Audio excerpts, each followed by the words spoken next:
a medida que vayan contestando la encuesta también. ¿Ya? Bien, el día de hoy nos convoca continuar un poco revisando la materia. ¿Ya? Les voy a aprovechar de comentar que lo que veamos hoy día es lo que se evalúa dentro de la evaluación de esta semana. ¿Ya? Hasta lo que veamos el día de hoy. Por tanto, les voy a dar un receso el día de mañana para que ustedes realicen la evaluación. ¿Ya?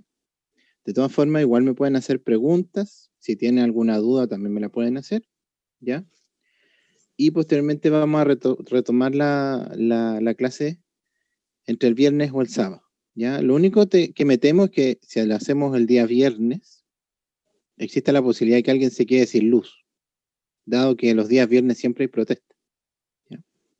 No sé si sea el caso de todos, pero si tengo alguna Profe, que el día jueves no puede lado, ser. mañana, pero va a ser muy encima. No van a tener que dejar 2 horas para que haga la prueba. Pero, profe, el viernes creo que entramos en toque de queda otra vez por el tema del plebiscito. Más que seguro, más que seguro. Pero eso no significa que no puedan hacer desastre. ¿Ya? Eso es verdad. Nada seguro.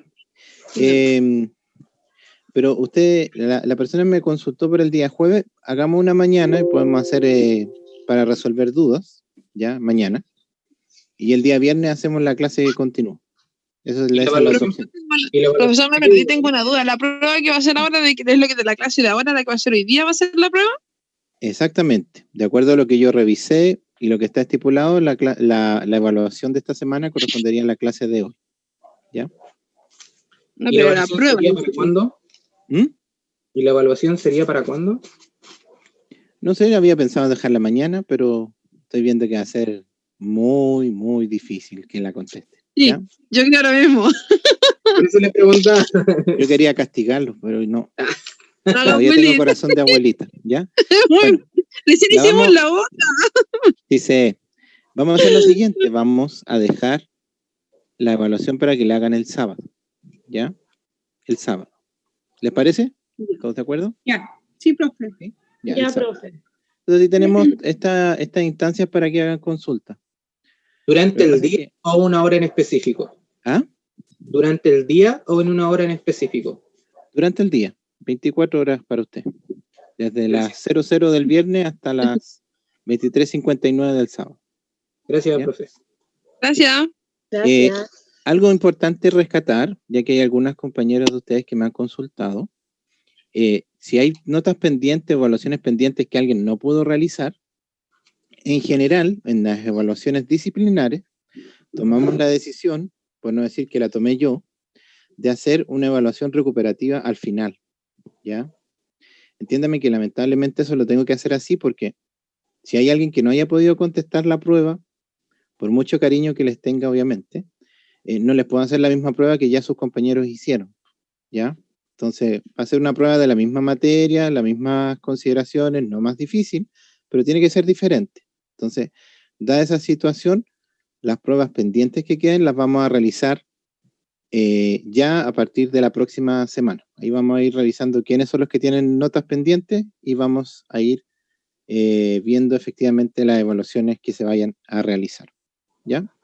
Esto en general lo vamos a aplicar para todas las asignaturas de la disciplina, ¿ya? Y generalmente se está aplicando en todas, pero lamentablemente igual en lo que es TICS demoraron mucho en aplicar la evaluación de recuperación.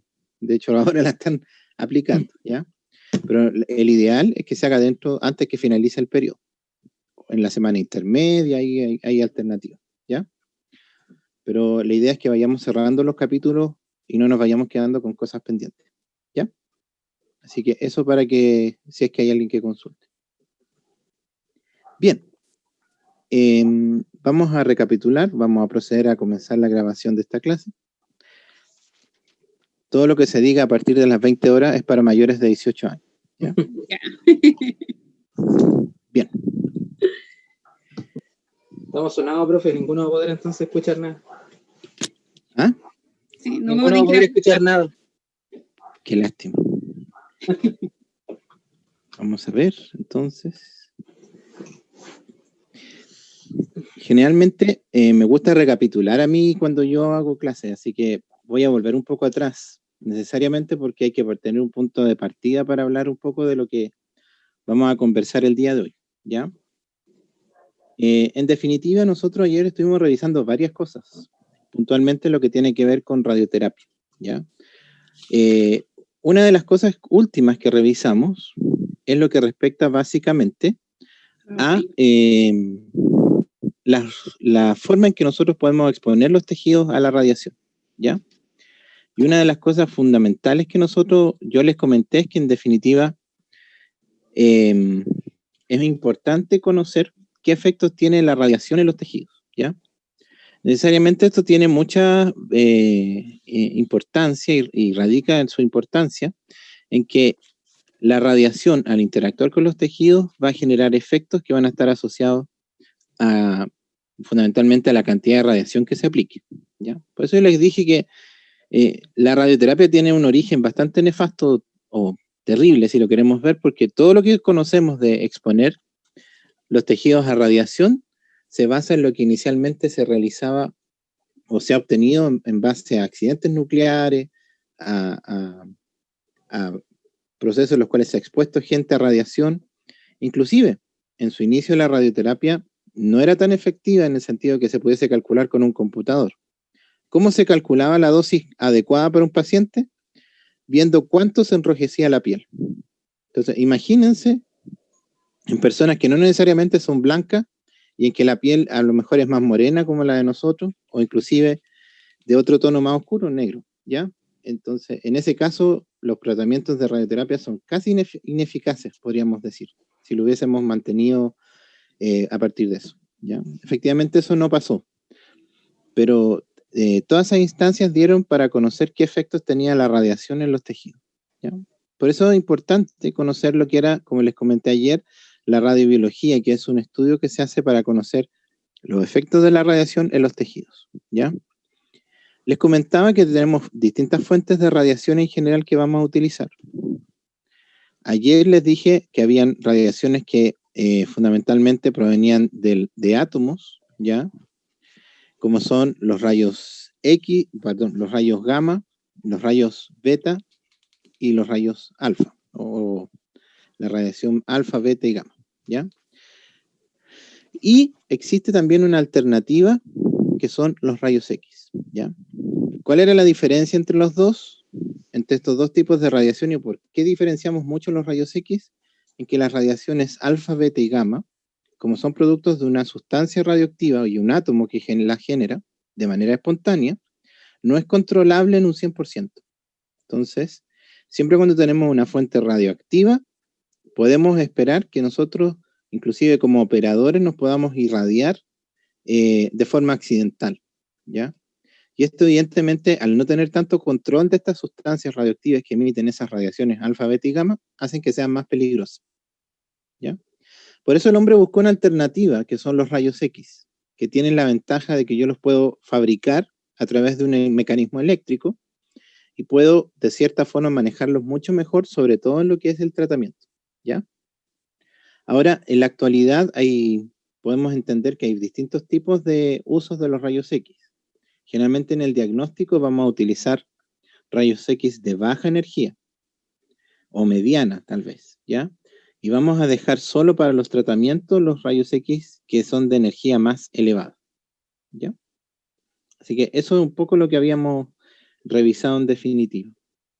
Ahora, hay que tener presente que, como ustedes vieron el semestre pasado, si es que no lo recuerdan, se los voy a aprovechar de decir, los rayos X se generan en un tubo de rayos X, que es un aparato electrónico que tiene un ánodo, un cátodo, etcétera, a través de los cuales los puedo formar, ¿ya?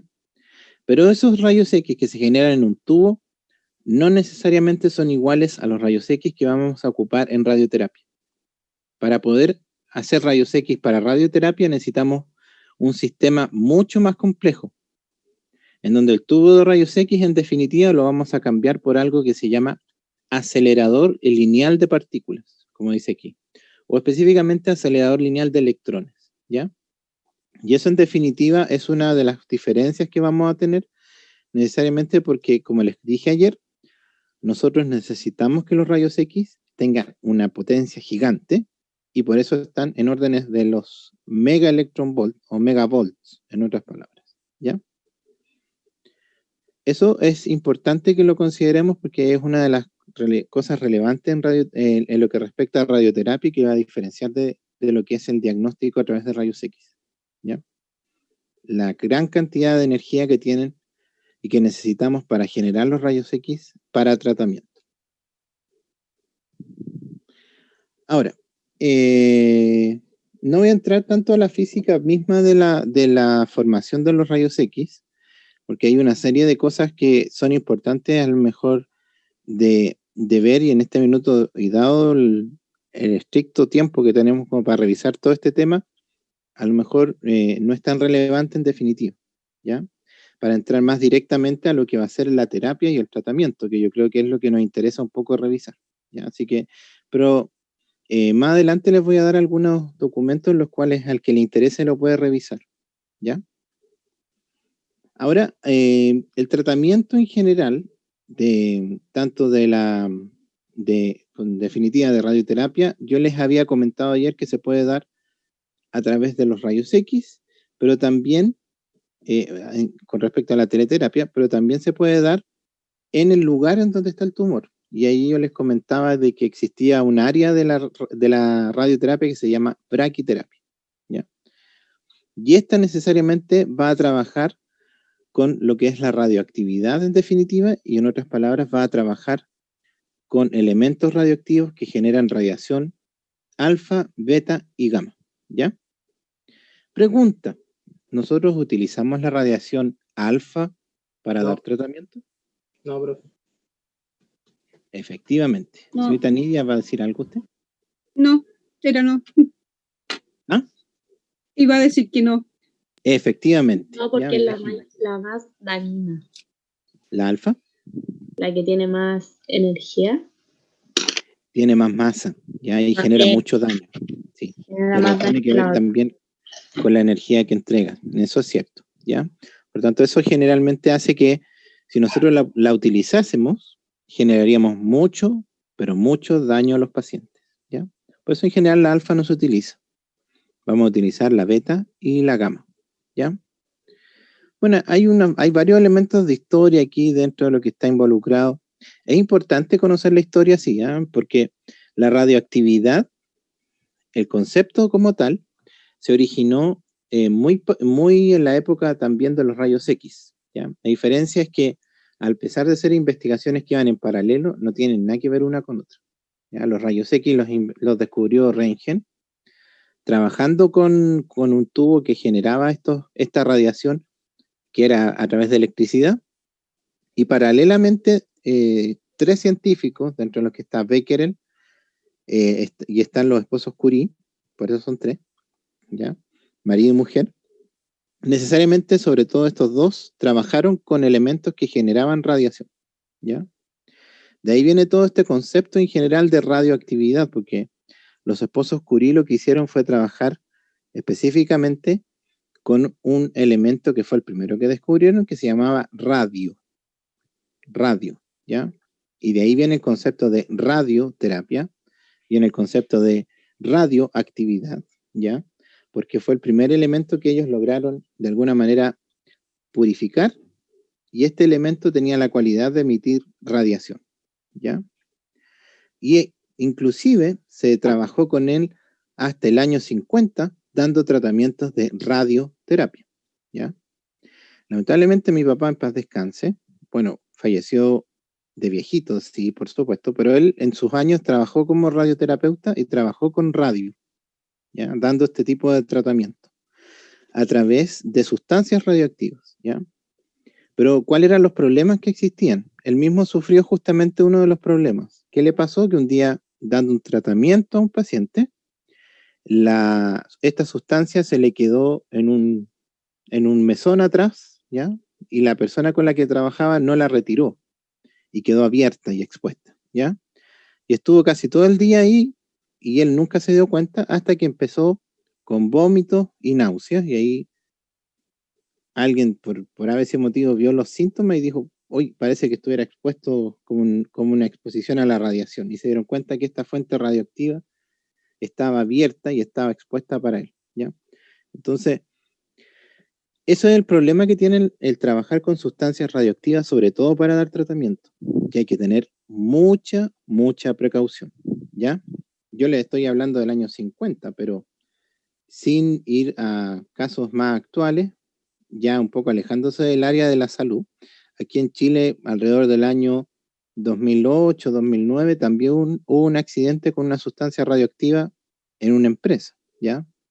Y que nunca nadie se dio cuenta que estaba esta sustancia hasta que las personas que estuvieron expuestas empezaron a vomitar, tuvieron náuseas y un montón de síntomas, ¿ya?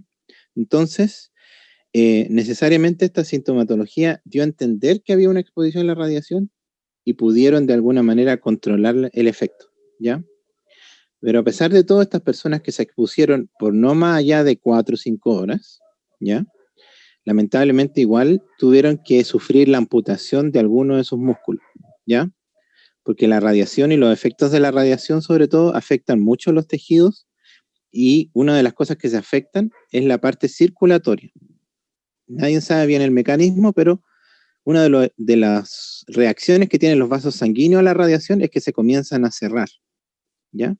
Para dar un tratamiento de radioterapia, claro, son muy efectivos porque eso produce de que en el tumor la sangre deje de circular y el tumor también fallezca un poco porque le empieza a disminuir la cantidad de oxígeno que le llega, producto de la sangre que de alguna manera lo irriga, ¿ya?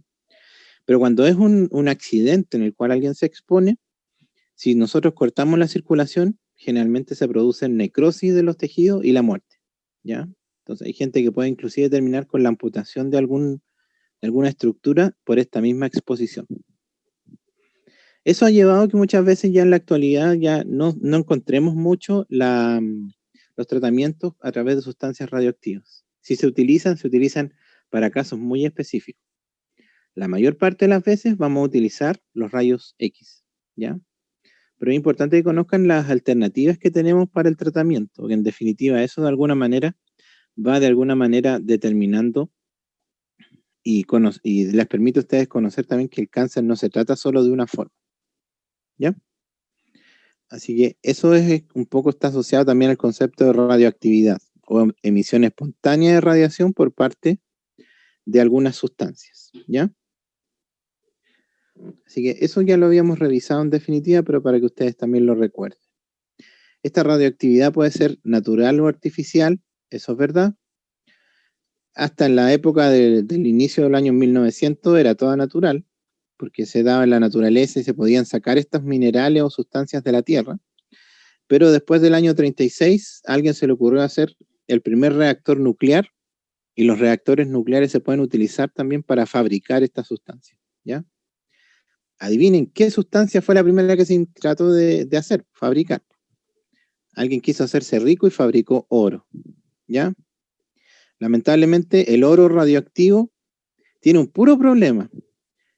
Y es que uno es rico por menos de un segundo, porque esa sustancia es tan inestable que cuando yo fabrico oro a través de este tipo de reactores nucleares, el oro no dura más de 6 segundos, ¿ya?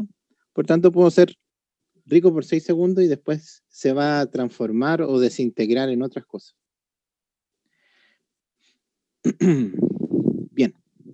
Una de las cosas que estábamos viendo también es que todos estos sustancias radioactivas o la misma exposición a los rayos X, de alguna manera tenemos que conocer cómo van a afectar a los seres vivos, ¿ya? Y aquí es donde nosotros, hoy ayer les comentaba que hay distintos órganos que son sensibles y por otro lado son resistentes a la radiación. ¿Cuál es la estructura más resistente o el tejido más resistente a la radiación? Sistema nervioso. El sistema nervioso, perfecto. ¿Cuál es el tejido más sensible a la radiación? Los óvulos. Perfecto, muy bien. Veo que pusieron mucha atención en la clase de ayer. Efectivamente, el sistema reproductor femenino, podríamos decir, está en una escala un poquito más arriba en lo que es la sensibilidad, ¿ya? Por el hecho que yo les decía de que la mujer en este caso guarda sus células germinativas desde que nace, y son las mismas que van a acompañarla durante todos los ciclos de ovulación hasta que ella evidentemente deje de hacerlo. Entonces, si nosotros exponemos este tejido, evidentemente hay un riesgo mayor, ¿ya? En caso del hombre también es peligroso, pero en menor grado porque los espermios se van a reproducir a base de células que tienen una tasa de replicación mayor, ¿ya? Entonces, esos son los tejidos. Ahora, si nos hablamos de sistema reproductor, ahí lo que se seguiría como sensible serían las células que están asociadas a la formación de la sangre o que forman parte de la médula roja. Por eso es que las personas que se exponen a radiación, lo primero que van a generar es una leucemia, ¿ya? Producto que se afecta al sistema o el tejido que forma la sangre. Los otros tejidos son la tiroides, ¿ya? Las glándulas mamarias en algunos casos, particularmente dependiendo del tipo de radiación que se utilice, y el cristalino, ¿ya? Esto no significa que el resto del cuerpo lo podamos irradiar a nuestra entera libertad, ¿ya? Siempre hay una máxima que determina que uno tiene que tratar de irradiar lo menos posible los tejidos, ¿ya? Entendiendo que siempre a una determinada exposición esperamos una determinada respuesta, ¿ya? Por eso yo aquí les comenté un poco lo que respecta a niveles de radiación y lo que podríamos esperar. Y esta escala en general está medida a distintos niveles, pero va desde una dosis que generalmente se utiliza en la medicina frecuente hasta una dosis que se utiliza y que puede generar la muerte de una persona y que son muy cercanas a las dosis que damos en radioterapia y braquiterapia, ¿ya? Entonces, dentro de esto yo ayer les hice énfasis en el hecho de que una dosis de radiación no necesariamente por ser alta va a matar a una persona. Eso va a depender de si yo esa dosis la doy de una sola vez o la doy fraccionada, ¿ya? Este concepto de fraccionamiento también es relevante en radioterapia porque se utiliza mucho. Nosotros con la dosis que damos en un tratamiento de radioterapia podríamos generar mucho daño a las personas, pero como yo la divido en muchas sesiones, esa dosis en definitiva al final termina siendo poca en cuanto a los efectos que produce, ¿ya? Así todo, igual nosotros podemos esperar algunos efectos en las personas y vemos cambios, en definitiva, ¿ya? Posiblemente cuando vayamos a práctica, yo ahí los voy a invitar a que analicen un poco qué cambios son los que las personas tienen a medida que van obteniendo las dosis de radiación. Y vamos a dar cuenta que hay varios aspectos que van cambiando, sin considerar los aspectos psicológicos que ya son relevantes y cobran mucha importancia, ¿ya?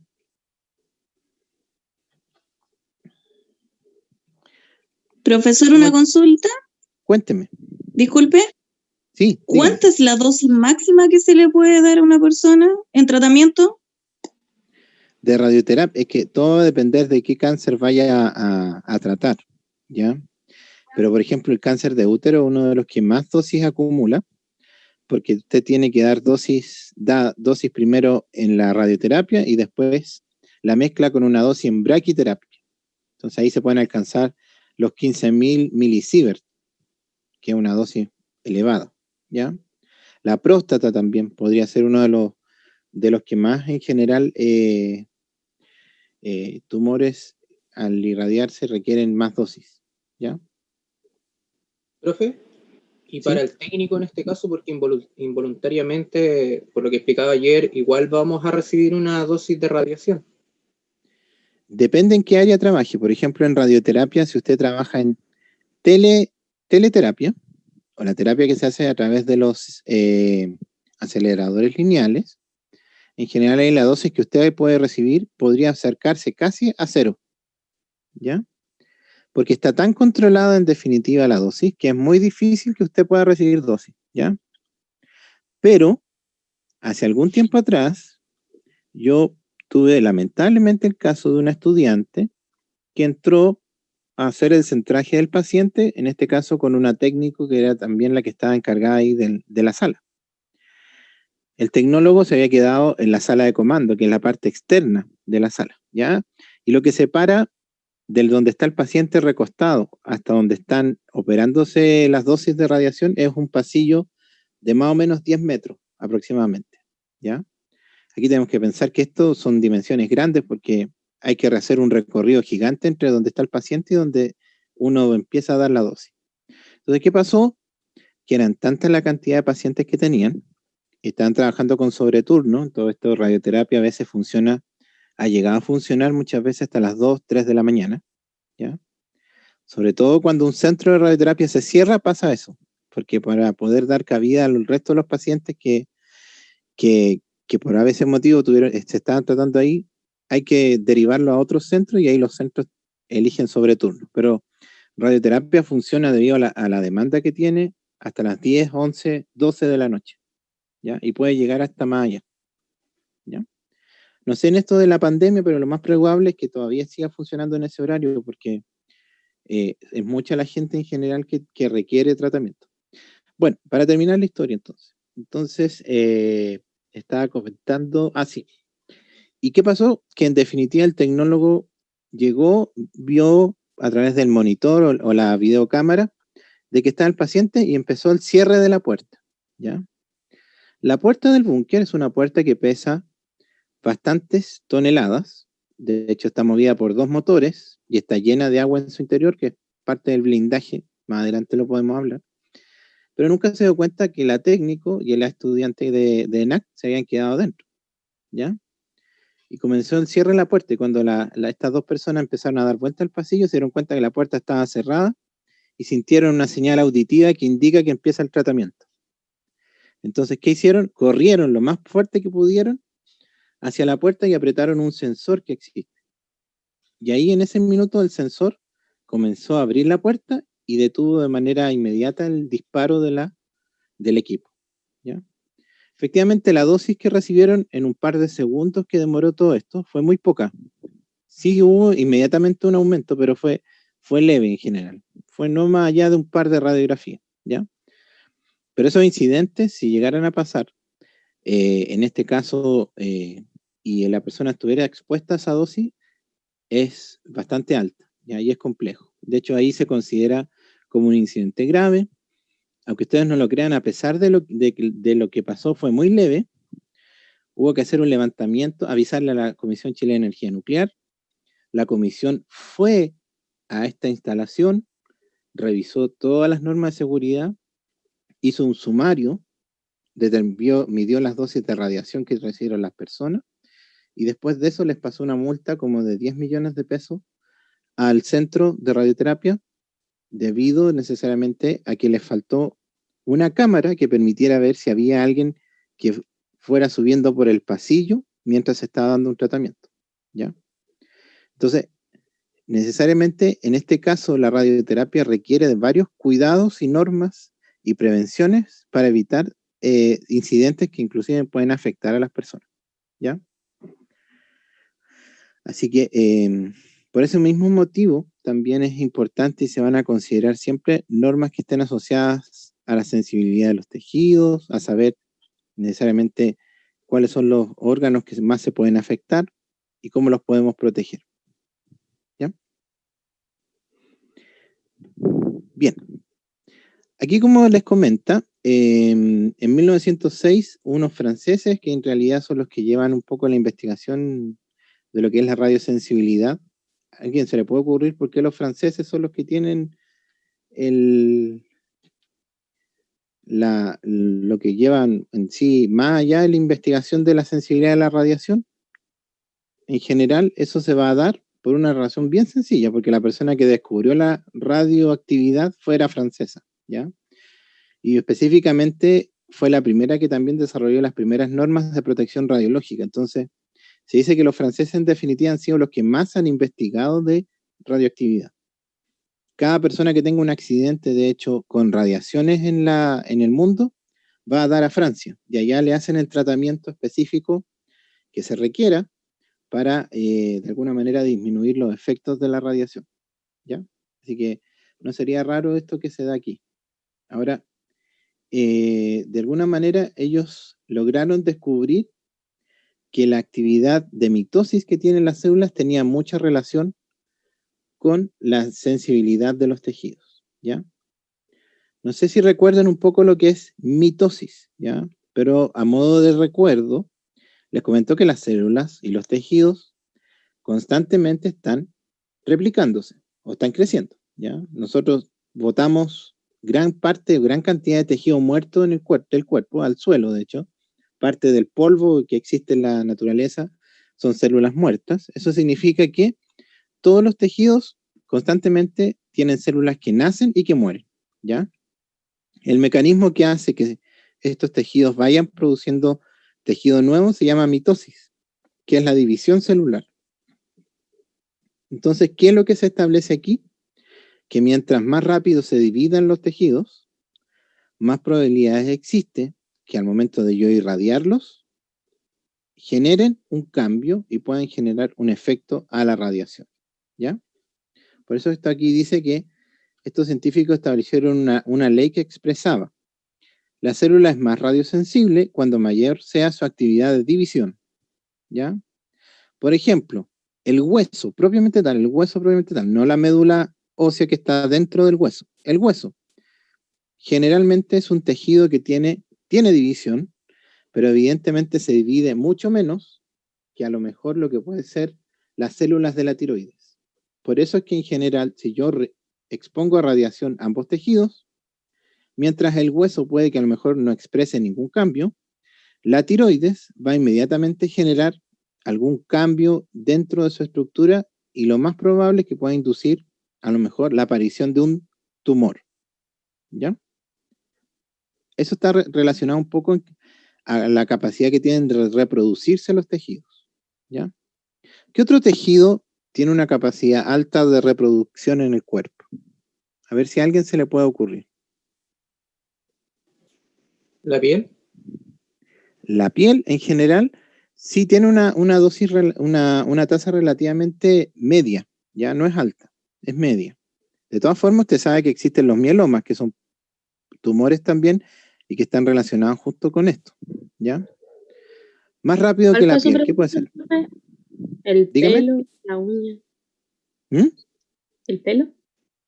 El pelo generalmente no tiene una tasa muy alta, es muy bajita, ¿ya? La Aparte sangre, que perfecto. Alguien ahí comentó uno de los tejidos clave y que tienen una capacidad de reproducción muy alta, la sangre, ¿ya? Igual aquí nosotros estamos hablando de una reproducción que es de alrededor de una semana. Significa que nosotros demoramos aproximadamente una semana en renovar toda nuestra sangre. Pero a pesar de todo, ese es un periodo corto para el cuerpo, porque hay otros órganos que pueden demorar meses en reproducirse, ¿ya? Otro tejido importante que a lo mejor se considera muy poco son las células del sistema digestivo. Generalmente sobre todo lo que es la estructura del colon, se replican muy rápido. Por eso también es uno de los tejidos que ante la radiación reacciona muy, muy rápido, ¿ya? También dice aquí, una célula es más radiosensible cuando menos diferenciada sea, ¿ya? Debemos recordar que hay una teoría que dice, y en realidad es cierta, de que al inicio que cuando nosotros recién estamos naciendo, hay un solo tipo de célula, y esta después se va diferenciando. Entonces ahí se diferencia cuál va a ser hígado, cuál va a ser riñón, cuál va a ser estómago, etcétera, ¿ya? Cuál va a ser hueso.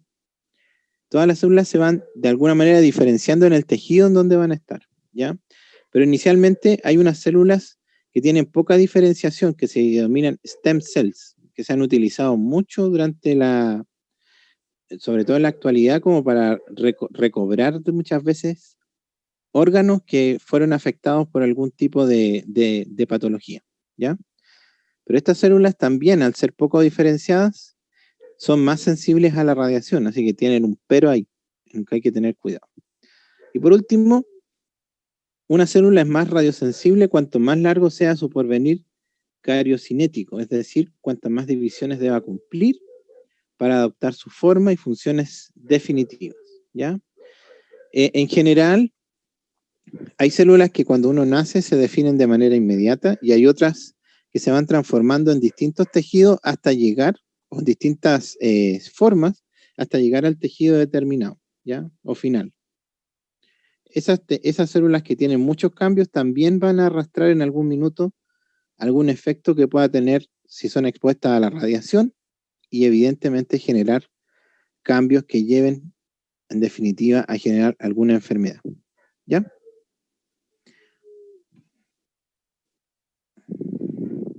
Aquí tenemos algunos tejidos donde se determina la radiosensibilidad de mayor a menor grado, ¿ya? La más radiosensible, tejido linfoide, la médula ósea que les comentaba y el timo. Ambas tres estructuras determinan células que dan origen a la sangre, ¿ya? Tenemos los ovarios, los testículos, después vienen las mucosas de todos los órganos, glándulas salivales. De hecho, nosotros muchas veces cuando tratamos tumores del cráneo o de la cara, es frecuente que las personas pierdan la capacidad de salivar, ¿ya? Eso se llama serostomía, en definitiva. Y eso, créanme que les afecta bastante, sobre todo porque hay muchas cosas de las que van a comer que ya no les van a saber igual, ¿ya? Es algo muy, muy, muy complicado porque tampoco no hay cómo recuperar después esa función. El folículo piloso, que ahí es donde viene la caída de pelo, las glándulas sudoríparas y sebáceas, la epidermis, aquí ya estamos en una sensibilidad media, ¿ya? La serosa y el pulmón, el riñón, glándulas abdominales en sí, las suprarrenales, hígado y páncreas, tiroides, tejido muscular, tejido conjuntivo y vasos, cartílago, tejido óseo, células ganglionares y nervios, ¿ya? Por tanto, los nervios son los más resistentes y las células sanguíneas son las más sensibles, ¿ya?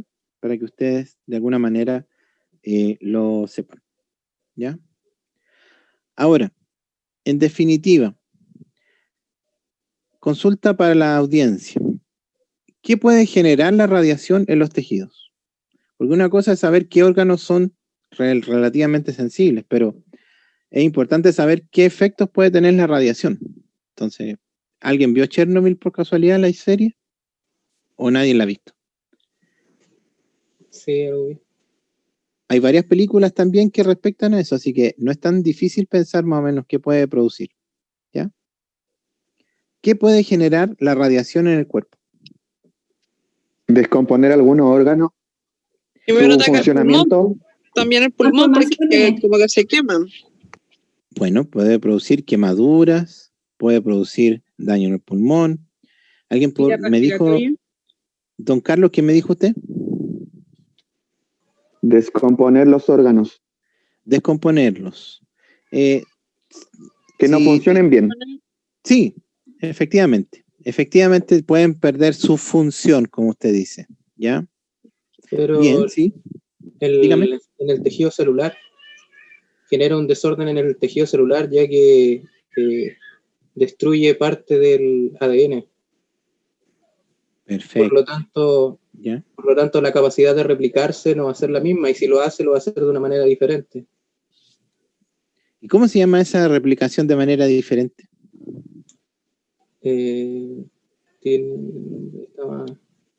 ¿Sería la deformación celular? No, si tiene Ya. un nombre, es que está la mitosis y en este caso la que la rechaza. No recuerdo el nombre. Se llama mutación, ¿ya? Mutación en definitiva. Ese es el mecanismo a través del cual el ADN reacciona de una manera distinta en definitiva y se manifiesta de una forma totalmente diferente, ¿ya? Todo lo que ustedes dijeron es en parte lo que es el efecto de la radiación en los tejidos, pero escúchenme con atención. Existen dos formas fundamentales a través de las cuales la radiación genera daño en los tejidos, ¿ya? Una es que la radiación afecte el ADN. Ese mecanismo se denomina como daño genético, ¿ya? En definitiva, porque al afectar el ADN va a hacer que la célula se comporte de manera distinta, ¿ya? Un ejemplo, generalmente cuando se exponen algunos tejidos a radiación, uno de los efectos que uno espera es que de repente la célula, que normalmente tiene un ciclo en el cual nace, se reproduce y muere, muy parecido a lo que hacemos nosotros, ¿ya? Pero en este caso la célula, por una mutación producto de la radiación, puede perder la capacidad de morir. ¿Qué creen ustedes que pasa con una célula que al nacer y reproducirse pierde la capacidad de morir. Cáncer. Cáncer, ¿ya? Sigue viviendo esa célula, pero ya esa célula no produce los contenidos y las cosas que normalmente hace, sino que comienza a producir varios productos de descomposición, ¿ya? Por eso es que hay muchos tumores que en general huelen horrible. Hay muchas personas que dicen, tiene olor a cáncer, ¿ya? Bueno, ustedes no lo conocen ahora, pero lo van a saber más adelante y se van a dar cuenta. Sí. Las personas que tienen cáncer no tan solo está en el hecho que se les diagnostique, sino que hay ciertos cambios que involucran también que los tejidos se descompongan y esas personas tienen un olor o un aroma especial, ¿ya? Y aquí El no lo pH estoy se pone engañando. fuerte. Sí, y va a depender el cáncer, el olor que también ellos tengan, ¿ya? Del páncreas sobre todo. Exacto. Por tanto, es importante saber de que en general este es uno de los mecanismos que se llama genético y que puede generar muchas cosas. Un crecimiento anormal de células, que las células no mueran, y eso hace que los tumores vayan creciendo, ¿ya?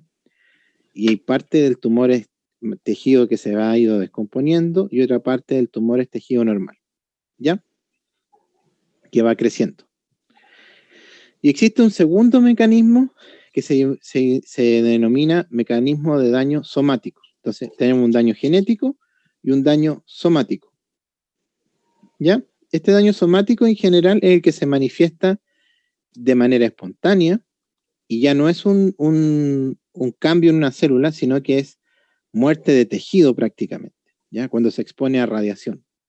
Entonces, en este caso, fundamentalmente, cuyos cambios los podemos ver cuando una persona se ha expuesto a altos niveles de radiación, es cuando nosotros vemos que a la persona se le producen quemaduras, se abre la piel, ¿ya? Los vasos sanguíneos se cierran, en fin, hay varias reacciones que podemos ir revisando más adelante. Entonces, estos mecanismos secundarios son daño somático. Ahora, este daño somático siempre se ve en altas dosis de radiación, ¿eh? Pero en un tratamiento de radioterapia se ven también. En una radiografía va a ser imposible, pero en un tratamiento de radioterapia hay algunos de estos cambios somáticos o del tejido que se ven a simple vista. Ahí los vamos a ir descubriendo más adelante, porque también algunas personas les van a preguntar a ustedes si eso es normal o no, y tenemos que identificar qué es normal y qué no lo es, ¿ya?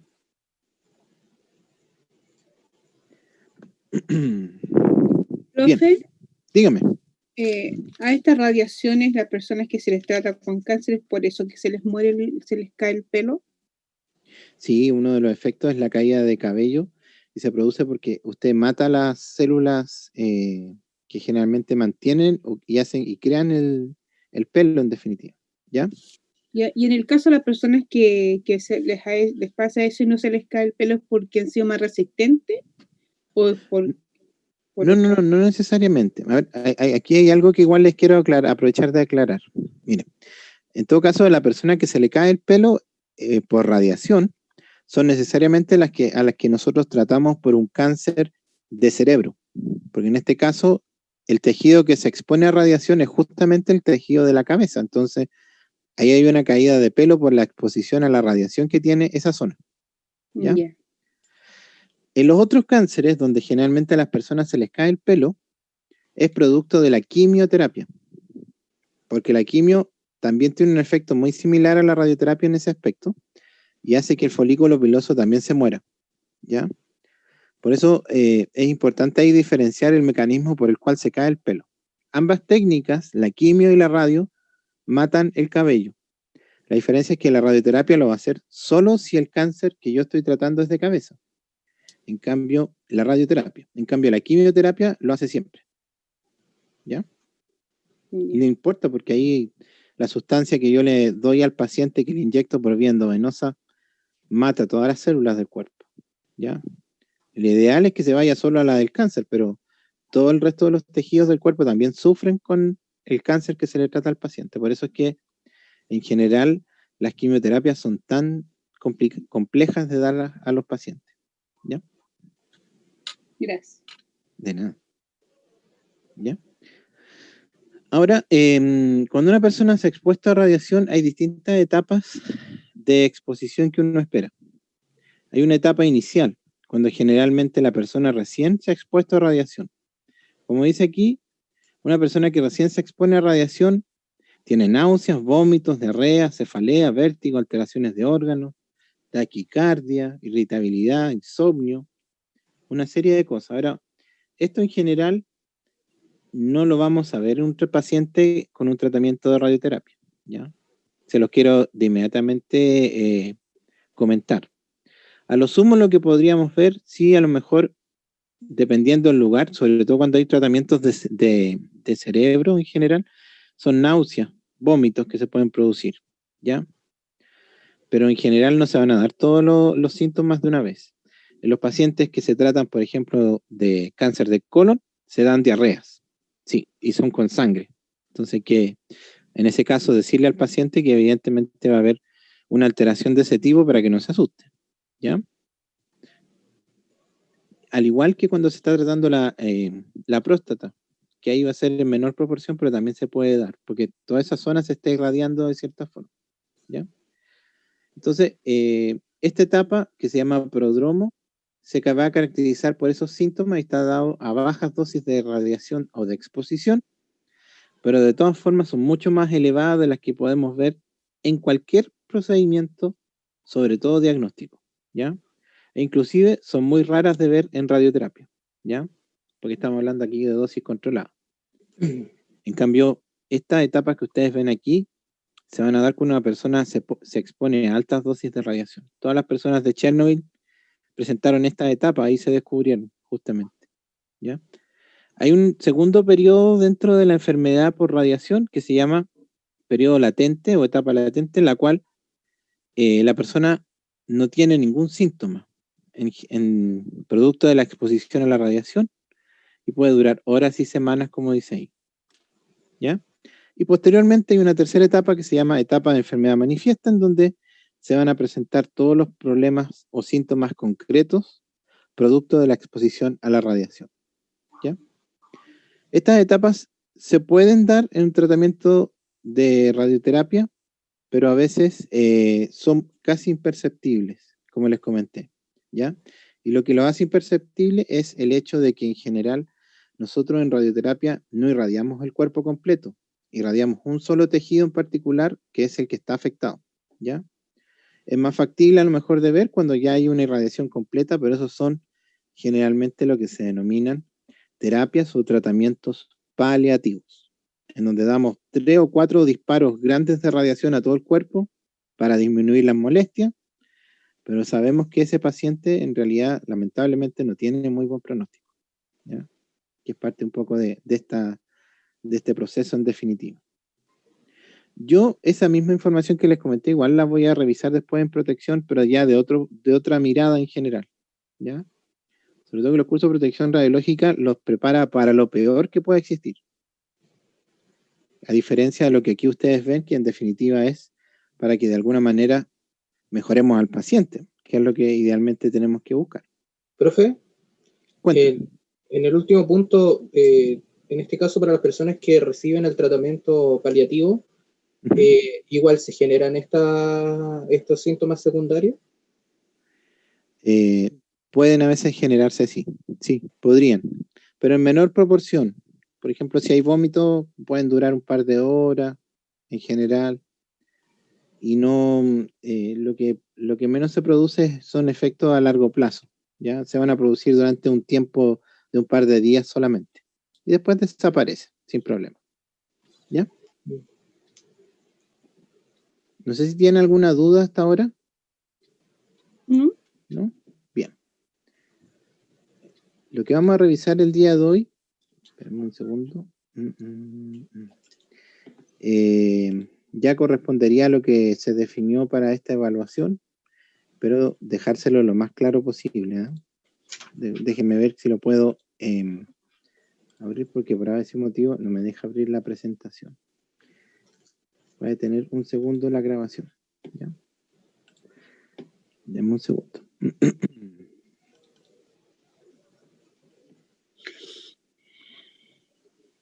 Para comentarles que lo que va a entrar en la evaluación de ahora corresponde a este tema que vamos ahora a revisar, ¿ya?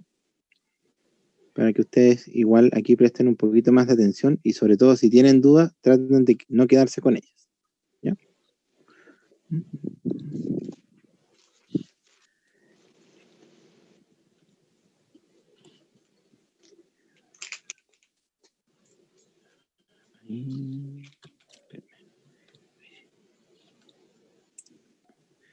Continúo con la grabación de esta clase, parte 2.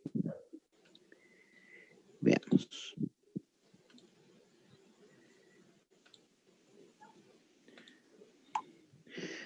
Uno de los problemas que generalmente tenemos cuando hablamos de radioterapia, y tal vez es lo más importante, es conocer cuánta radiación vamos a dar, ¿ya? Lamentablemente la radiación tiene un problema. Necesariamente nosotros no tenemos cómo saber cuándo está, ¿ya? Porque no sé si alguien trabaja en rayos, en particular de ustedes, a lo mejor no, pero generalmente cuando uno toma una radiografía, uno utiliza muchas veces elementos de luz para guiarse dónde va a ser el disparo de radiación. O en el caso de radioterapia utilizamos sistema láser, en definitiva, para hacer los centrajes al paciente. Pero si no tuviésemos eso, no tendríamos ninguna, les aseguro que ninguna forma de saber dónde está la radiación. Pues, lamentablemente, la radiación ionizante en particular, que es la que nosotros usamos para dar tratamiento, que es la que usamos para hacer diagnóstico, una de las características que tiene es que no se ve. Aparte de eso, no se siente, no se huele, ¿ya? Y no tiene ningún sabor. Eso involucra que no tenemos una herramienta personal para saber que estamos siendo expuestos a radiación, ¿ya? En algunos de estos congresos medios locos que de repente salen físicos que no tienen mucha humanidad, sino que tienen más de ciencia que otra cosa. Me acuerdo que una vez uno de los expositores me comentó o dijo a la audiencia de que en realidad sí había una forma de detectar la radiación y era cuando generalmente la persona tenía síntomas.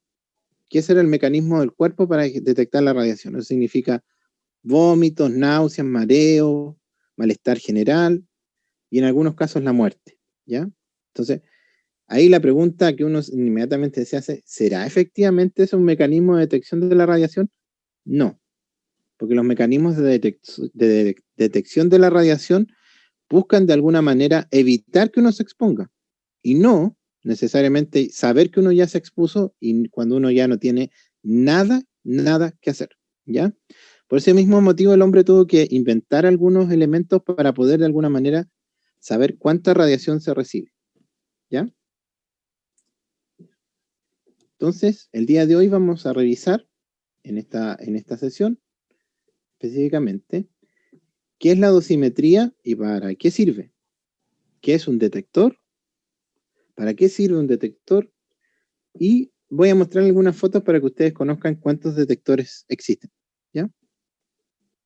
Ahora, en definitiva, el concepto de dosimetría, ¿ya? Para que ustedes logren diferenciar inmediatamente la palabra, es una medición de la dosis de radiación. Eso en definitiva es la dosimetría, ¿ya? Y lo que me va a permitir, de cierta forma, es saber cuánta radiación está llegando a donde yo estoy trabajando o al paciente que se está haciendo un tratamiento de radioterapia, ¿ya? Ahora, en radioterapia hay distintos tipos de dosimetría que se realizan. Se realizan dosimetría al equipo para saber cuánta radiación está entregando y si esta es eficiente o no para el tratamiento que estoy dando. Se realiza dosimetría al paciente. De hecho, hay una etapa dentro de lo que es el tratamiento de radioterapia que se llama cálculo, en el cual se considera o se calcula cuánta dosis de radiación va a recibir no tan solo el paciente, sino cada uno de los órganos que están en el paciente, incluyendo el tumor, ¿ya? De tal forma de que yo de alguna manera sepa qué efectos secundarios o considere qué efectos secundarios puede tener ese paciente una vez finalizando el tratamiento, ¿ya? Entonces, la dosimetría en sí está involucrada en muchas cosas. No es tan solo un cálculo o un valor que me entrega un instrumento, sino que es una forma de protección que yo tengo frente a la radiación. Y en el caso de radioterapia, es una forma en que yo me estoy asegurando que la cantidad de radiación que entregue es adecuada para el tratamiento que quiero obtener y el resultado que quiero obtener en el paciente. ¿Ya? Hay muchas situaciones en las cuales, si no se hace una buena dosimetría o un buen cálculo de la dosis que los tejidos reciben, yo puedo en algunos casos no tener eficiencia en el tratamiento y en otros, como se ha visto inclusive, generar otros tumores, ¿ya? Hace poco tengo el caso de una persona que me conversaban que tuvo un tratamiento por un cáncer X, salió súper bien después de ese tratamiento y 10 años después hizo un segundo cáncer, que el médico nos explicaba por qué se le había producido, ¿ya? ¿Por qué se produjo en la pregunta? Y la respuesta es necesariamente tuvo un tratamiento de radioterapia, pudo haberse producido ahí, ¿ya? Porque recuerden que la radiación también, a pesar de que es lo que tratan, por un lado, el cáncer, si no se hace bien, puede generar un segundo cáncer producto de la radiación que se recibe, ¿ya? Entonces, aquí hay una cierta incerteza como parecía la que tenemos con el COVID, porque en algún minuto podemos definir que también lo mismo que estamos usando para tratar a los pacientes, también muchas veces podría generar algún efecto si no se hace bien. Por eso aquí hay que hacer muy bien las cosas y como vamos a ver más adelante, un tratamiento de cada paciente se trata de manera individual de tal forma de evitar los errores. ¿Ya? Bien. Aquí esta definición dice que la dosimetría es el cálculo de la dosis absorbida de los tejidos y en general de la materia como resultado de la exposición a la radiación ionizante. ¿Ya? Eso es un poco lo mismo que yo les comenté. Esta se puede hacer de manera directa o indirecta. ¿Ya? Esto va más que nada al funcionamiento del equipo que vamos a utilizar para captar la radiación. ¿Ya? En el caso de la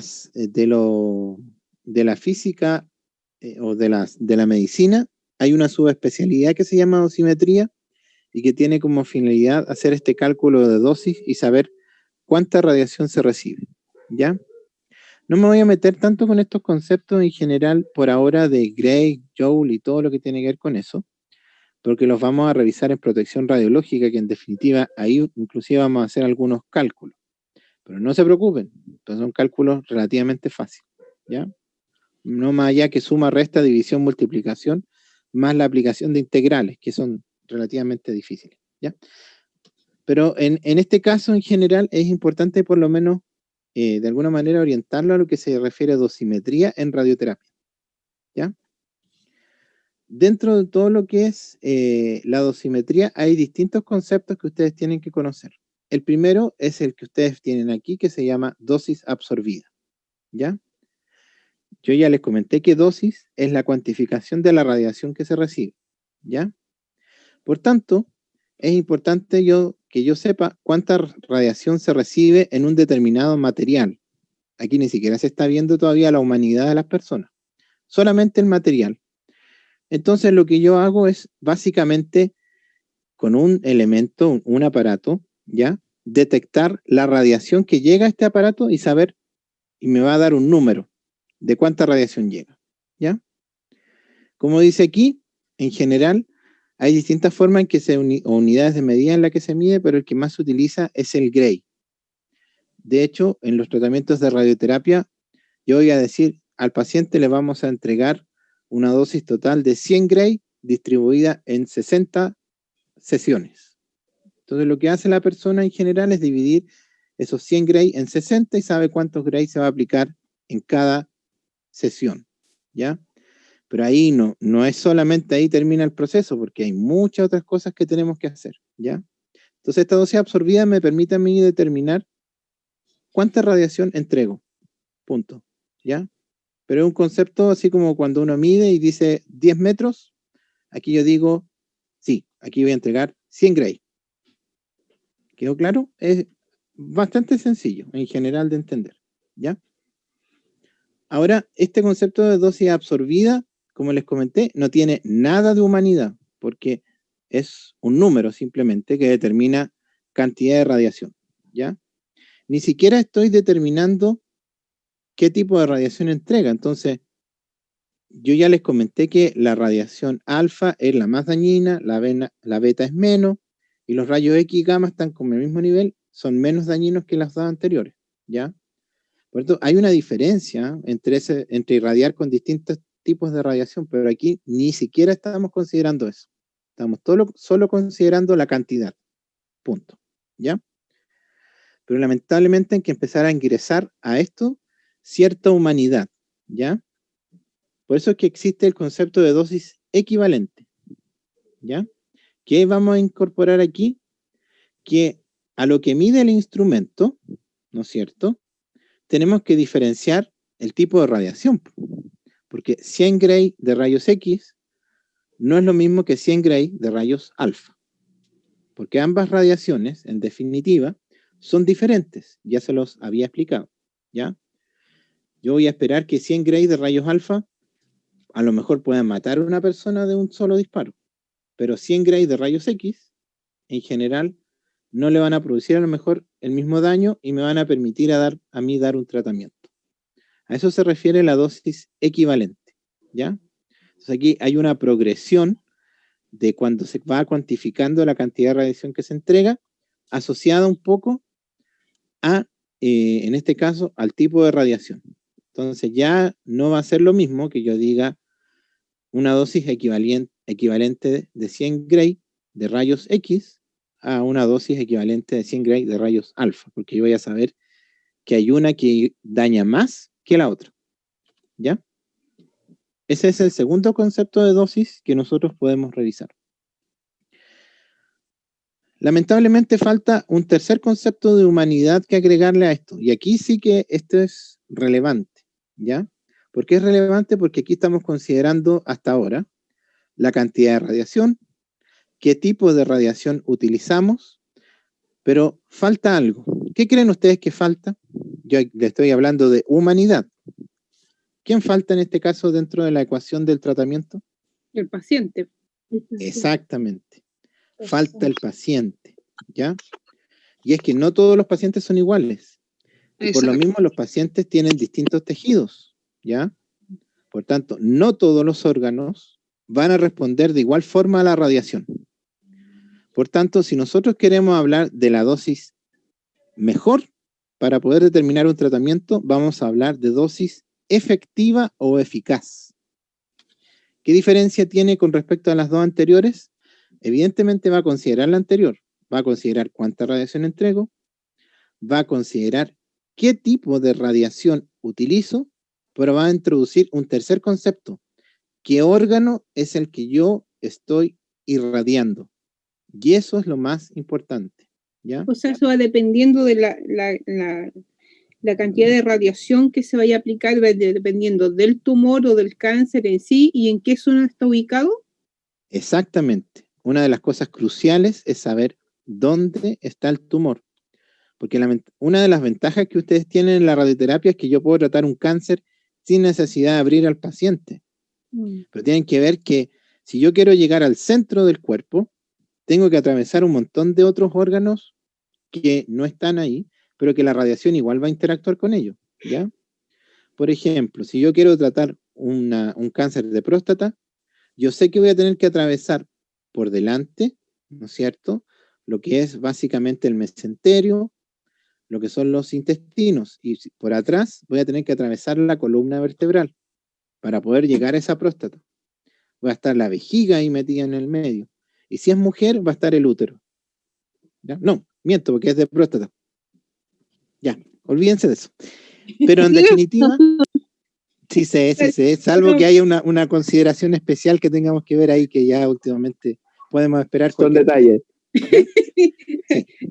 Pero de todas formas, el concepto esencial es que hay órganos en particular que van a estar relacionados con este lugar que yo voy a tratar y efectivamente se van a ver expuestos a la radiación, ¿ya? Por tanto, el concepto más eficaz es el de dosis efectiva. Dígame. ¿Esta radiación se hace antes de una biopsia exploratoria o después? Generalmente las biopsias exploratorias se hacen primero, porque ahí es donde se determina si el paciente tiene un tumor o no, o puede ser otro tipo de tejido más benigno, ¿ya? Ya. Entonces, se hace la biopsia y seguido de la biopsia se procede a realizar los tratamientos que correspondan, ya sea quimio, radio, cirugía, o las tres O las cosas. dos cosas, o las tres cosas. Ya. Sí, Profesor, ¿ya? y Dígame. en el caso, bueno, de que se van a cruzar, bueno, van a estar órganos de por medio, ¿van a recibir igual la misma cantidad de daño o puede que más al estar antes que directamente donde va a ir el foco del cáncer? Exacto.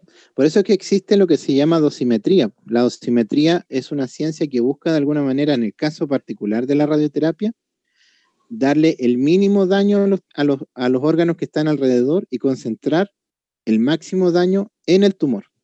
¿Ya? ¿Cómo podríamos hacer eso? Ya que usted lo comenta. ¿Cómo podríamos disminuir el daño a los órganos alrededor y dar el 100% al tumor? Con el rayo láser, como dijo delante. No, el láser es solamente para el centraje del paciente. No hace ni una cosa, ¿ya? Es adorno nomás. No, en realidad es muy necesario, pero no hace nada en cuanto al tratamiento más que centrar al paciente. Bueno, no ¿Cómo sé si puedo está ya? bien lo que voy a decir, profe, pero en este caso los tipos de terapias combinadas, por ejemplo, no sé, en el cáncer de próstata la misma braquiterapia ¿Ya? y luego una cantidad de radiación externa menor.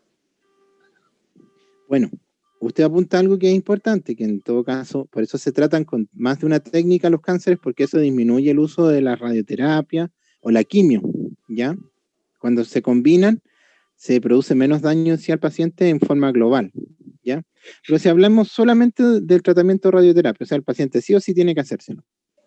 ¿Cómo puedo disminuir yo el daño a los órganos de alrededor dando el 100% al centro? Ingerir Con los alguna gráficos que sustancia, se hace, profesora, ¿no? A ver, Porque primero así don como- Carlos. Don Carlos primero y después ingerir usted, alguna señor Alejandro. sustancia, No necesariamente. Estamos hablando de radioterapia, así que fundamentalmente Al tiene tener una resonancia, tendría más claro dónde está ubicado, ¿cierto? Es La como hacer un exposición mapa anatómica. en el cuerpo. ¿Usted dice hacer un El mapa del oncólogo- cuerpo? O sea, el oncólogo hace un estudio y ¿Ya? de ahí se colocan como prótesis, lo que tenía entendido. Yo supongo que se hacía al cerebro el tratamiento, ¿o no? ¿Ya? ¿Y qué se coloca después? Me dijo. Como las prótesis que hay, porque no me recuerdo mucho el nombre. Ah, ya. Bueno, por ahí vamos, ¿ya? Mire, aprovechando su intervención, señorita Nidia, efectivamente, nosotros cuando trabajamos en radioterapia utilizamos mucho el escáner y la resonancia, ¿ya? ¿Por qué? Porque ellos me dan una imagen interna del cuerpo y podemos saber qué órganos existen y qué tamaño tienen, ¿ya? Son muy, muy importantes la resonancia y el escáner, porque yo los voy a utilizar para un proceso que se llama simulación, ¿ya? Ahora, ya les voy a comentar un poco cómo se utiliza, pero en definitiva, lo que yo tengo que hacer es casi un mapa, así como un Google Map del cuerpo, para saber cuáles son los órganos que están alrededor, ¿ya? Y segundo, la forma en que yo doy el tratamiento en el tumor es haciendo distintas vistas, o en otras palabras, haciendo que la radiación ingrese por más de un lugar, ¿ya? Todo Vale junto. decir, si yo quiero tratar un cáncer de la próstata, sabemos que la próstata está en el centro del cuerpo, ¿ya? O imaginemos que está en el centro. Yo lo que voy a hacer es dar radiación por delante del paciente, por detrás del paciente ¿Y los costados? y por los lados, ¿ya? De tal forma que yo en cada uno de los lugares estoy dando un porcentaje pequeño de radiación, pero en el centro, o donde está el tumor, se llega al 100%, ¿ya? Eso es lo que se hace en una dosimetría. Porque se cruzan. Exacto, porque todas las radiaciones se van a cruzar en un punto, ¿ya? Ese proceso se llama planificación y está asociado a la dosimetría. Ahí yo obtengo el cálculo final de la dosis que le doy al paciente en el tumor, ¿ya? Voy a buscarle algunas imágenes para mañana mostrarles de cómo se hace esto, porque hay varias imágenes inclusive que pueden encontrar ustedes en internet, que son reconstrucciones inclusive 3D que se hacen en esta etapa, para saber cuáles son los órganos que están alrededor, cuánta dosis reciben, y de acuerdo a eso yo ir de alguna manera calculando cuál es el órgano que va a recibir el 100%, que en este caso es el que tiene el tumor. ¿ya? Ahora, necesariamente el poder de alguna manera medir o determinar las dosis de radiación requiere de aparatos que me permitan a mí necesariamente medir la radiación, ¿ya? En caso particular, aquí yo les voy a nombrar varios aparatos que se denominan detectores que permiten cuantificar la radiación, ¿ya? Pero les quiero agregar también que los equipos de radioterapia también tienen sensores de este tipo que permiten saber cuánta radiación entrego cada día a los pacientes, ¿ya? Y estos sensores están incluidos en el equipo porque, de alguna manera, si en algún momento hay un error en el cálculo, el equipo es capaz de dar aviso y pedir que se le haga un recálculo de dosis al paciente, ¿ya? Por otra parte, también, si se nos corta la luz, los sistemas de generación de rayos X, fundamentalmente, tienen sistemas que calculan cuánta dosis se entregó y pueden partir desde ahí para finalizar después, cuando vuelva la luz, el tratamiento, ¿ya? Entonces, hay que tener esos sistemas de alguna manera porque tenemos que maximizar en lo posible el tratamiento que le estamos dando al paciente, ¿ya? Bien. Hay distintas formas de detectores en definitiva. Todos van a utilizar, como en algún momento yo les dije, la interacción que tiene la radiación con la materia, ¿ya? Yo les comenté que nosotros trabajamos con radiación ionizante. Entonces aquí es donde cobra relevancia la palabra ionizante. Porque justamente lo que nosotros vamos a medir es cuánta interacción tiene la radiación con la materia, ¿ya? Por tanto, en general, como ustedes ven aquí, dice detectores de ionización gaseosa, los instrumentos que más utilizamos o que están inclusive adheridos a los equipos de radioterapia son este tipo de detectores, que tienen en su interior un gas, así como el que nosotros tenemos en los cilindros de gas u otro tipo, ¿ya? De algunas características particulares, ¿ya? Y que cuando la radiación interactúa con ese gas, genera de alguna manera iones. Es de ahí donde viene el concepto, ¿ya? Y lo único que yo voy a hacer es contabilizar cuántos iones produce. Y eso lo llevo a un número y lo muestro en el sistema, ¿ya? Ese es todo el fundamento de un detector, ¿ya? Más allá de a lo mejor los conceptos que ustedes pueden ver aquí en esta definición, que si quieren lo podemos ver más en profundidad después, pero en general lo esencial es que un detector, en definitiva, es un aparato que tiene un gas en su interior y que la radiación al llegar a ese gas lo ioniza y yo voy a contabilizar cuántas veces de alguna manera se ionizó ese gas, ¿ya? Y eso está en directa relación de cuánta radiación le llegó al detector, ¿ya? Eso en definitiva. Entonces esta imagen que ustedes ven aquí abajo, que no sé si la pueden ver bien, muestra el gas, la radiación que ingresa y la ionización. Ahí tenemos un ánodo y un cátodo que hacen que los iones se dirijan hacia ellos y los cuenten, ¿ya? Y al contar, van contando cuánta radiación va llegando al sistema eléctrico, ¿ya? Hay de distinto tipo, dependiendo de la radiación que vaya a medir. No sé si alguien vio la película Chernobyl, perdón que haga tanta alusión a ella, pero la verdad es que me gustó mucho la representación que hicieron. Pero ahí salía un problema gigante que tenían en el reactor nuclear, ¿ya? Y es que empezaron a medir las dosis con el de radiación que se estaban emanando y decían, no, son como 2 Gray. Entonces, ¿2 Gray?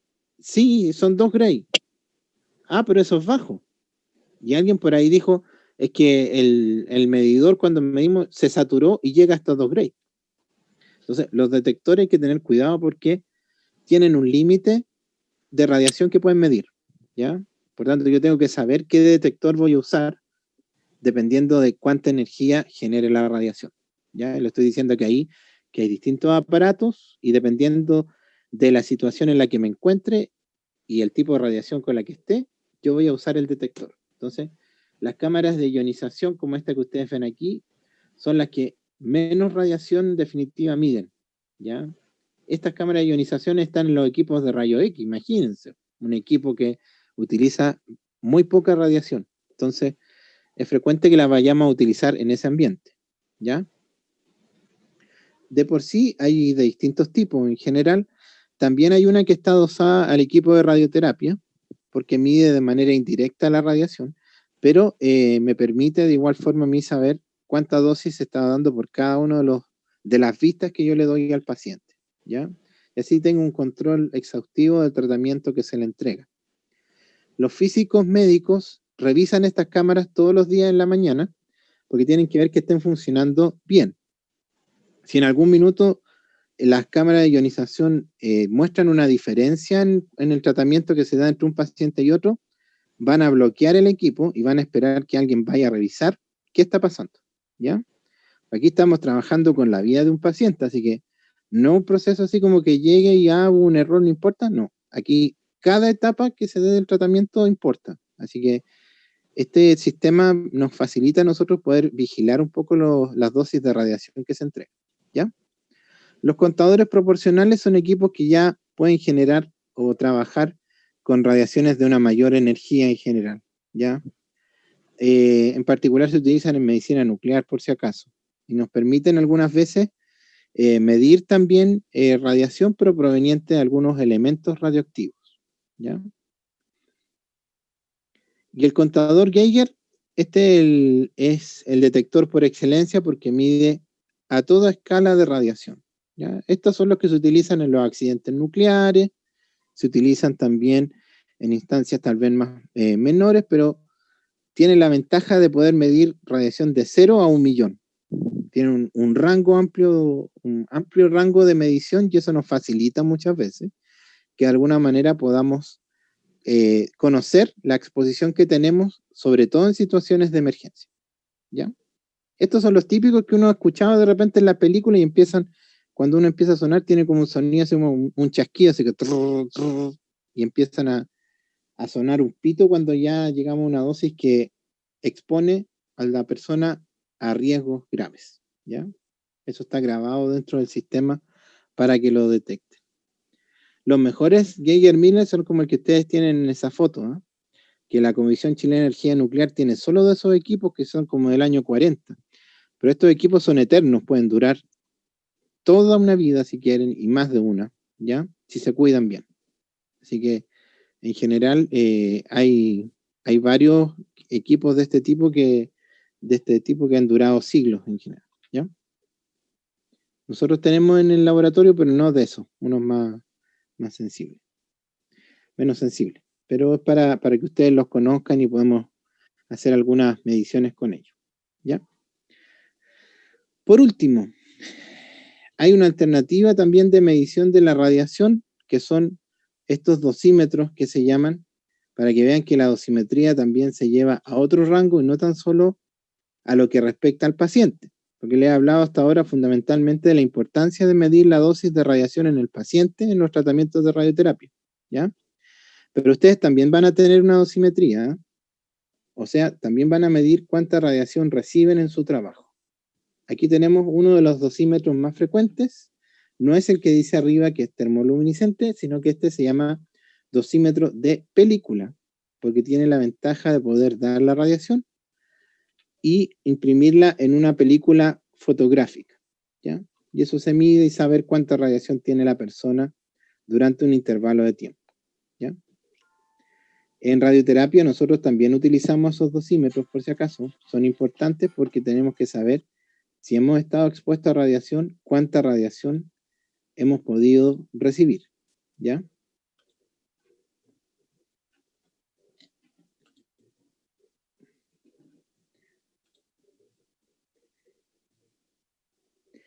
Aquí tenemos otro tipo de detectores que se denominan semiconductores. También están presentes en algunos equipos de radiología, en equipos de radioterapia, para de alguna manera captar muchas veces también la radiación que se entrega y lo que se recibe en definitiva en cada uno de los procedimientos que se realizan, ¿ya? Por tanto, con esto les quiero mostrar un poco la relevancia que tiene en todo aspecto el medir cuánta radiación se recibe sin discriminar en qué situación se vaya a aplicar, ¿ya? Ya sea en un tratamiento de radioterapia o puede ser también en una circunstancia diagnóstica, ¿ya? la mayor parte de los equipos también ahora miden y van a medir fundamentalmente dosis absorbida, ¿ya? Porque son equipos que de alguna manera solo van a medir cuánta radiación llega, ¿ya? Algunos en particular pueden llegar hasta medir la dosis equivalente, ¿ya? Pero lo que no van a medir y que ya es solo dependiente del ser humano es la dosis efectiva, ¿ya? Para que recuerden ese concepto que tal vez es el más importante, se los voy a repetir, ¿ya? Y si es que tienen alguna duda, evidentemente me la pueden hacer después de finalizar esto. Recuerden que la dosis absorbida generalmente es la que mide el equipo, que no tiene, es solamente un número que en general dice cuánta radiación está llegando. Recuerden que la dosis equivalente relaciona ese número con el tipo de radiación. Por tanto, aquí nosotros ya le estamos entregando una característica adicional que no tan solo es saber cuánta radiación se recibe, sino que cuánto daño está produciendo, ¿ya? Y por último, tenemos la dosis efectiva, que esta sí es la que nos importa, sobre todo en radioterapia, porque va a permitir saber cuánta radiación se recibe, de qué tipo, y sumado a esto, saber cuánto daño va a recibir cada uno de los tejidos que está de alguna manera involucrado en esta exposición, ¿ya? Así que esos son los tres conceptos esenciales que nosotros no podemos olvidar, al menos de esta sesión, ¿ya? Bien, ¿alguna consulta que tenga? ¿Dudas? ¿Comentarios? No, profe. ¿Sugerencias? ¿Reclamos? Yo sí, profe.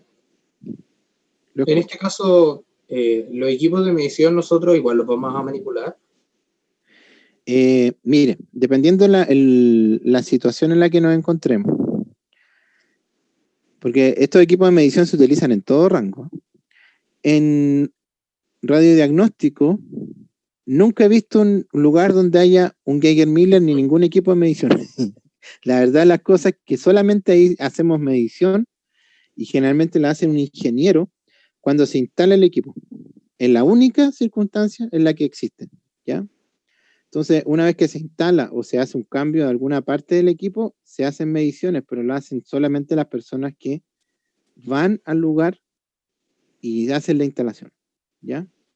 En medicina nuclear, que es una de las tantas áreas en las que se pueden desarrollar, sí, ahí siempre se utilizan, sobre todo el Geiger-Miller, ¿ya? ¿Por qué? Porque ahí nosotros trabajamos con sustancias radioactivas. No sé si se recuerdan los isótopos radioactivos, sustancias que son tan peligrosas porque pueden contaminar, pueden diseminarse y emiten radiaciones alfa, beta y gamma, ¿ya? En esos casos en particular, uno tiene que tener mucha vigilancia de trabajo con eso y se hace medición cuando uno llega al laboratorio a mediodía y cuando uno se va. De tal forma porque puede pasar que de repente a alguien se le caiga un vial con un elemento radioactivo y no se dé cuenta. Y se expongan todas las personas que están ahí a un nivel anormal de radiación. Ya en esos casos, siempre hay que hacer medición y se hace con estos aparatos. Por eso yo justamente tengo en el laboratorio y en el taller algunos de ellos para que veamos un poco cómo se utilizan, qué medidas nos entregan, unidades de medidas que se utilizan, que también es importante, ¿ya? Y en radioterapia, todo lo que tiene que respecta a sistemas de medición del equipo, las ven exclusivamente los físicos médicos, ¿ya? De hecho, el trabajo que ellos realizan es básicamente hacer que el equipo esté 100% operativo, en el sentido de que no haya una falla en el tratamiento. Y por tanto, esa labor es más bien de ellos, en general. Tanto el manejo de las dosis que entregan los equipos, como las dosis que están en los blindajes de la sala, ¿ya? Eso lo miden ellos, es su tarea diaria, ¿ya? Y con respecto a lo que es la dosimetría que se realiza en los pacientes, cuando se planifica un tratamiento, esa es labor del tecnólogo, que se hace en otra sala, y del físico médico, ¿ya? Y ahí trabajan los dos. No sé si ahí le respondí un poco a su pregunta. Entonces, si me pregunta cuál es la interacción que va a tener, en medicina nuclear va a ser evidentemente un lugar donde se va a usar, ¿ya? No sé si hay otra consulta por ahora. ¿Habré sido claro? Esa es mi duda. Esperemos que sí, ¿ya? Lo vamos a ver en el resultado de la... Sí, explica súper bien. Por lo menos yo le entiendo. Por lo menos yo, tiene una. Qué bueno, qué bueno. Bueno, de a poquito vamos a ir complejizando un poquito esto, pero fundamentalmente ahora lo que me interesa es que en parte le tomen gusto a esto. La radioterapia es muy bonita. El único problema es que también yo creo que uno de repente con ver solamente la parte de las máquinas pierde la humanidad, porque lo más importante aquí es lo humano, ¿ya? Entender que vamos a recibir un paciente que muchas veces pasa por distintos procesos, pero para ellos es como un duelo, saber que tienen cáncer. Entonces, todas estas cosas de alguna manera se las entregamos también para que de alguna manera ustedes guíen y se las informen a los pacientes y ellos sepan en qué consiste el proceso. En la actualidad se han dado cuenta que la salud humana es aquella en la que nosotros nos preocupamos del paciente y también nos preocupamos de contestar sus dudas, de guiarlos y de alguna manera incentivar que si tienen dudas las realicen, consultas las realicen y poder aclarárselas, ¿ya? Y de acompañamiento también, sobre todo en este tipo de área que es la radioterapia, ¿ya? Así que vamos a seguir revisando otros aspectos que son relevantes ya más posiblemente en las siguientes sesiones, asociados ya a los tratamientos propiamente tal. Pero era necesario tener este barniz, al menos de cómo funciona para saber después qué información le podemos dar a los pacientes y cómo guiarlos. ¿Ya? Nos vemos. Voy a confirmarles mañana si podemos tener, debo ser sincero, porque tengo que hacer varias reuniones en sí con los estudiantes. No sé si podemos hacer la del viernes y si tienen dudas hacemos la del sábado. ¿Ya? ¿Les parece? Entonces, la evaluación queda para el día sábado, dijo. Sábado. Va a ser el sábado. Entonces el viernes me interesa mucho que si tienen dudas la aclaremos, ¿ya? Yo igual voy a revisar la evaluación con la finalidad de ver si es que hay algo que tenga que reforzar para el día viernes y evidentemente aclarar si tienen algunas dudas. ¿Ya? Sí, puede ser. Sí, está complejo. Usted nos avisa. Sí. Nos avisa. Eso sí, le voy a pedir si es que nos puede enviar esta video. La voy a subir al aula como la de ayer, ¿ya? Le voy a poner en el módulo 3. videoconferencia del profe Buena Onda, ¿ya? Ya. No voy a decir nada más. Cuídense, chiquillos. Nos vemos. Ya, profe. Chao, Que esté bien. Nos vemos. Chao, profe. Chao, chao. Estudiar.